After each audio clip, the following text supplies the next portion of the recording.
తాజా 30 రాష్ట్రపతి ఎన్నికలు ఇప్పుడు దేశంలో రాజకీయాలను వేడెక్కిస్తున్నాయి. సాధారణంగా రాష్ట్రపతి ఎన్నికల్లో అధికారంలో ఎవరు ఉంటే వారే విజయం సాధిస్తూ ఉంటారు.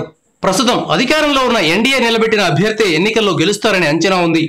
అయితే పూర్తి స్థాయిలో మెజార్టీ లేకపోవడంతో నరేంద్ర మోదీ రాష్ట్రపతి ఎన్నికను ఏకగ్రీవం చేద్దామని భావిస్తున్నారు.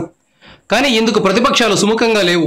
మోదీ ఆర్ఎస్ఎస్ భావజాలం ఉన్న వ్యక్తిని నిలబెడితే ప్రతిపక్షాలన్నీ మూకుమ్మడిగా అభ్యర్థిని నిలబెట్టాలని భావిస్తున్నాయి.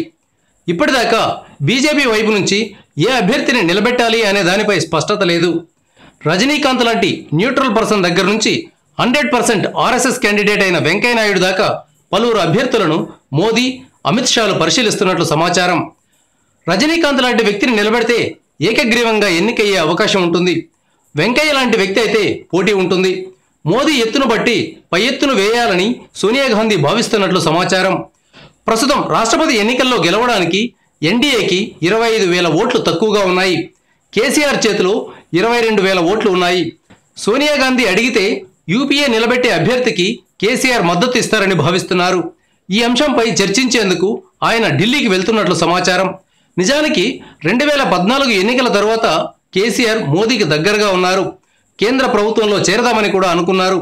కానీ బీజేపీ తెలంగాణ మీద ప్రత్యేక దృష్టి పెట్టింది. దీంతో కేసీఆర్ బీజేపీ మీద ప్రత్యక్ష యుద్ధానికి దిగారు.